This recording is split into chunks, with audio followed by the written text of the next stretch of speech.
Katie here from the Scrappy Sisters, and I am up today with a layout for Confessions of a Paper Addict. And I have done something a little bit different for me. I unfortunately tried to film the first little part of this video where I was backing this cut file with sequins, but it didn't work. So what I have done is I cut this cut file called Splash, and I kept the inside parts of the cut file, which is just essentially the word splash. And what I then did was I added some liquid glue to each of the letters and then added in my sequins. It was a time-consuming process, but worked well. I really have to say I enjoyed it, and think that it's super effective, super duper effective. So I probably, if I was doing this again, and if you're doing it, I would recut the splash letters and offset them on my silhouette so they cut slightly larger, because it was a little tricky to work out backing. And as you can see, I backed it and attached the splash to the cut file with washi tape. And because I'm then going to stick the whole thing down onto my layout, it did work really well. And so I've actually backed all of the letters with washi tape and just overlapped it. You can see, or you can you've got a little flash there. I overlapped the washi tape so it was attaching to the cut file and over the top of the letter, and then attaching to the other side of the cut file. Does that make sense? I hope you can see it here. It is a lighter washi tape that I used. In fact, it's a white washi tape, but it certainly has worked, and I can say the layout is still all held together, and I was really happy with how it all turned out.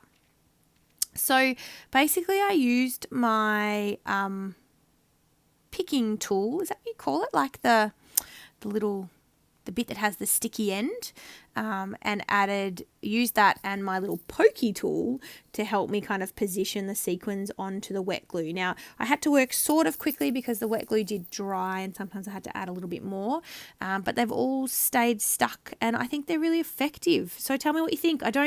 This isn't a technique that I've done in a long time. Funnily enough, I'm pretty sure I actually did it on this exact cut file, which I think was one of the very first videos I ever made for Confessions of a Paper Addict a couple of years ago.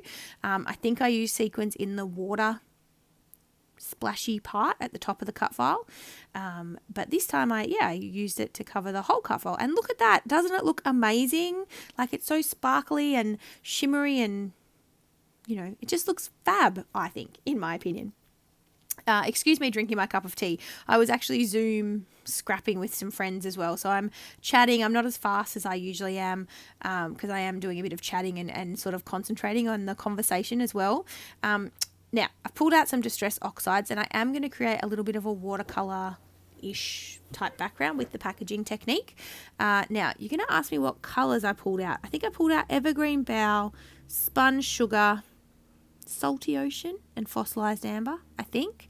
But I actually go back and get worn lipstick instead of spun sugar, because spun sugar is a bit too light for what I was going for. And so I'm essentially going to just smoosh my distress oxide pad onto some plastic packaging, add some water, which I need to refill, my little spray bottle, which I'm doing right this minute because I have my drinking water bottle on my desk, so I just refill my spray bottle. And then I'm just going to do the packaging technique. So essentially all that is exactly as it sounds. I am smooshing the ink pad on, adding water, and then smooshing that onto my layout. That's it. It's so simple. It is messy, but that's the point of mixed media. It's messy. One of the other things about distress oxides that work really well is if you soak up that water straight away, or, it takes it only a few seconds to dry if you've soaked up the water, the excess water, and you can come back in with your other colours and they don't run quite as much. So you can see I just rolled the paper towel over the top. I will say the paper towel that I've got is a textured paper towel. It's kind of ribbed and it does leave that kind of textured impression on the layout. So if that's something you don't like, then use non-ribbed paper towel. But it's very effective at soaking up that extra water and extra ink. So you can see here there is a little bit of mixing of the colours between the blue and the yellow, which obviously makes green, but it's not very prominent. And so I'm creating, as you can see here, I'm doing my 4 colours in a row, just for an effect, just because I thought it would look cool. So I'm adding the spun sugar here, and while it goes on, when there's a lot of ink on it right now and it's not too bad, once I soak that ink up, it's very light. Hence, I come back in with worn lipstick just to give it a bit more depth of colour. So I knew as soon as I'd done it that this colour wasn't going to work, but I soak up that extra ink, and then definitely need to come in with a darker pink. So that's what I'm doing now. I'm grabbing my darker pink and I'm pretty sure it's worn lipstick that we go with. I don't have that many. See, I've got 2. I've got Festive Berries and worn lipstick, and I'm pretty sure it's worn lipstick. You can probably tell more than I can because I'm on a very small iPhone screen, which is sometimes a little tricky to see all the details of what you're doing. I have to remember. So I've just done that one, and then I'm coming in with the greeny colour. Sorry if that was a bit disjointed. I had to stop my video and sneeze. I didn't want to sneeze into the camera and, make you all deaf. So I just paused for a second and I probably sounded a little bit distracted, but I was coming in with Evergreen Bow as my green. I don't have very many greens in the Distress Oxides. And I think the only other one I had is like what's it called? Citrus something? I don't know, but it's very kind of lime green, and that definitely wasn't the look I was going for. I am using as my collection let me just check what it's actually called. It's a Maggie Holmes collection, Sunny Days. There you go. It's the Sunny Days Maggie Holmes collection, and basically what I've done is I've fussy cut these circles. So she had a pattern paper with these circles, and I've fussy cut the 12 by 12 and the 6 by 6, or the 6 by 8, her pads are, the size. So I've got 2 sizes of circles. And essentially what I'm going to do is create a horizontal design on top of my mixed media. So you do end up only seeing a little bit of the mixed media poking out. I know for some people it's a struggle when you do all this beautiful mixed media and you end up covering 90% of it. But that for me is, I guess, not the point of mixed media, but I wanted it to be subtle. And that was the look I was going for. So I do end up covering the majority of it. I'm just going to warn you. But basically I'm creating a horizontal shelf, which my whole layout will be focused around. And I'm just using these circles to do that. So I do end up pretty much covering the whole thing, in between these larger circles and the smaller circles. I'm sure that basically the majority of this gets kind of covered in a solid wall of pattern. Some of them are chopped in half just because they were on the edge of the pattern paper, and so I'm just kind of positioning them roughly to make them work, and then I won't make you watch me stick them down, because you get the idea. I'm just layering them up. I'm not popping any on foam. They're all going straight down onto the page because I'm putting the cut file on top of that.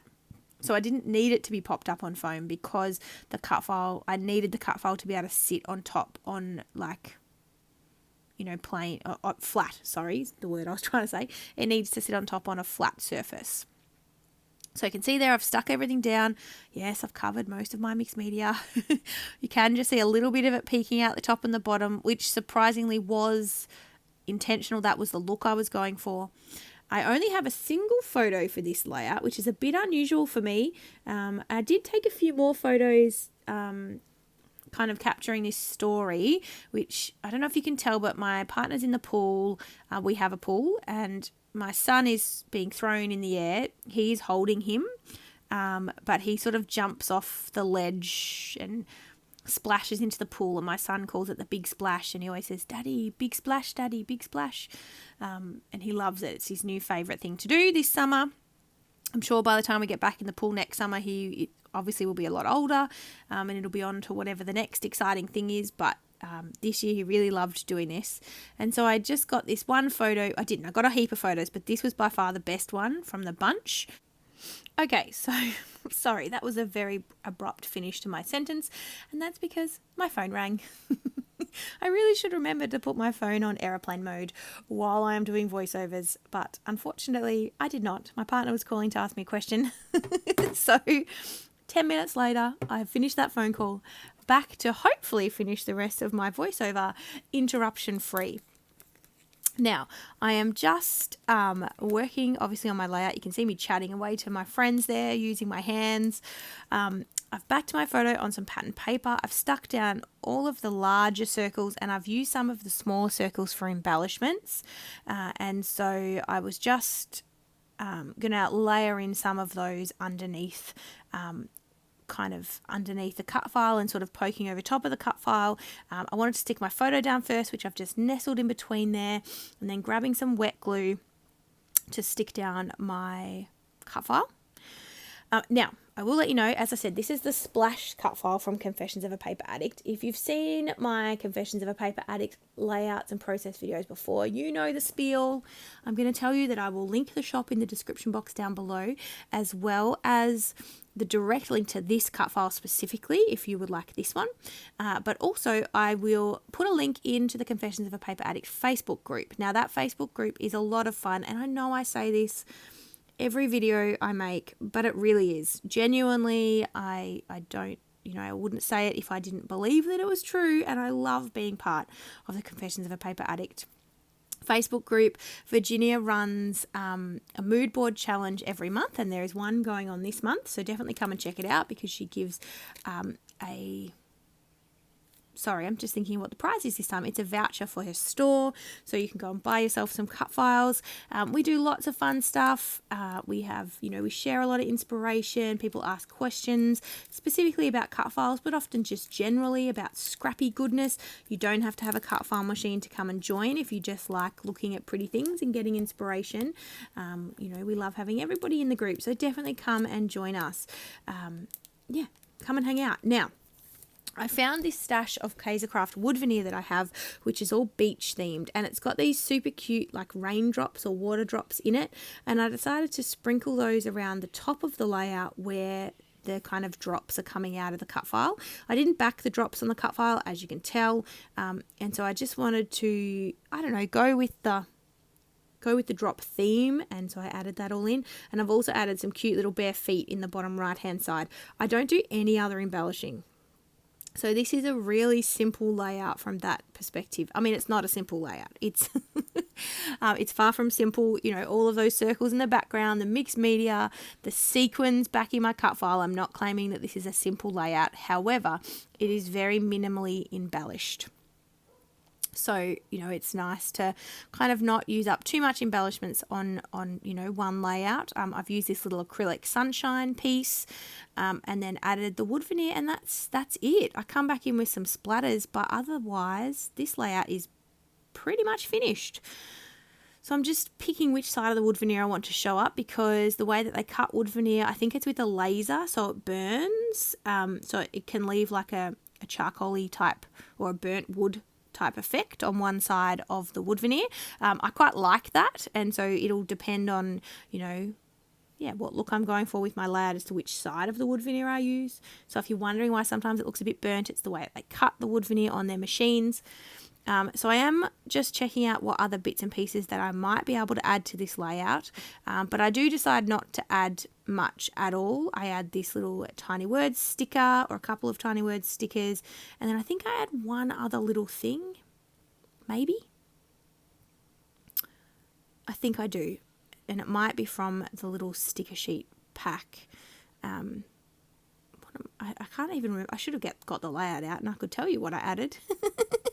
But we're all watching it together. So this sticker sheet has a lot of stickers on it. It's sort of more, I think, planner focused. And so I'm just kind of going through and checking what else. I think I want to add a third tiny word phrase. Now, these stickers in the sticker sheets are clear stickers, which I'm not a big fan of. And probably why I haven't used that much of them, because I do find them a bit tricky. But there, I think we're done. I think I add my splatters and I think we're finished. Just moving my cup of tea out the way so I don't put splatters in my cup of tea.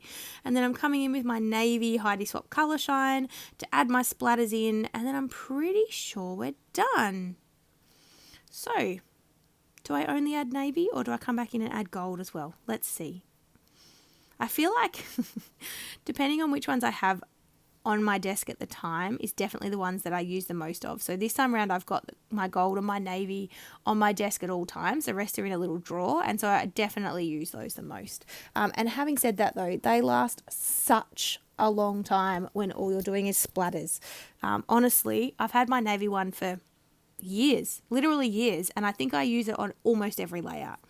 So they're definitely a good investment, and the good thing about mists is that they don't go bad. So you've definitely got, time to use them. Unlike some of the pot-based products which will dry up, your mists definitely don't. So if you're wanting to invest in some mixed media supplies, definitely check out mists. And if you want me to do a little video on maybe how to use your mists, let me know. I can do that. Here are some close-up photos. Thank you so much for watching. Everything will be linked in the description box down below, and I look forward to seeing you in our next video. Thanks, guys. Bye.